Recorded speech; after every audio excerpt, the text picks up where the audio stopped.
உச்சநீதிமன்றத்துக்கு போனார்ல, உச்சநீதிமன்றத்துக்கு போனாலும் உச்சநீதிமன்றம் வழக்கை சந்திங்க அப்படின்னு சொல்லிட்டாங்களே, அது எப்படி பாருங்க? நான் எடுத்த உடனே சொல்லி இருக்க வேண்டிய வார்த்தை, தலை வணங்கி வரவேற்கிறேன்.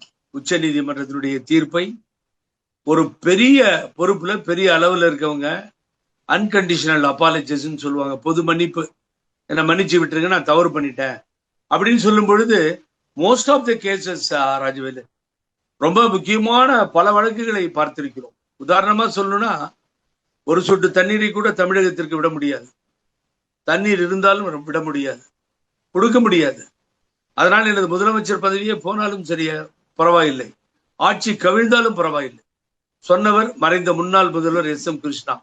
ஓஹோ அப்படியா, இதுக்கு ஒரு ட்ரிபியூனல் போட்டு 205 டிஎம்சியை கொடுக்கணும், அதுக்கு டைம் எல்லாம் லிமிட் பண்ணி இவ்வளவு எல்லாம் பண்ணி அட்டவணையில ஏத்தனா நீ எனக்கே பாடம் சொல்லி கொடுக்குறியான்னு சொல்லி அம்மா போய் பருச்சா நீதியரசர் உச்ச நீதிமன்றத்துல ஜஸ்டிஸ் முன்னாடி போட்டு அவர் பெஞ்சுக்கு வந்து என்ன நிலைமைக்கு போச்சு தெரியுமா? அது உங்களுக்கு தெரியுமா ராஜவேலு?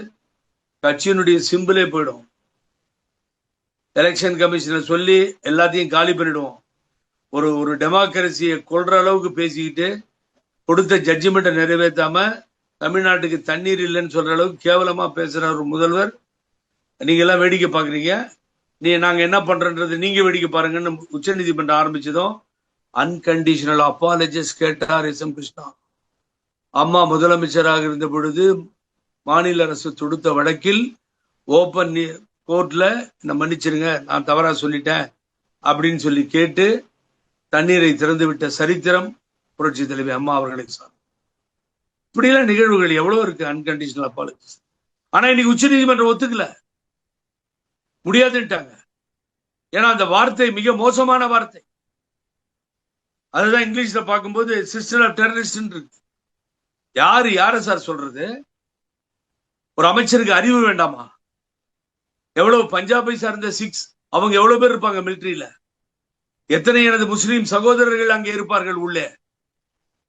இஸ்லாத் என்கின்ற இஸ்லாமிய சகோதரர்கள் எவ்வளவு பேர் மிலிட்டரியில இருப்பாங்க?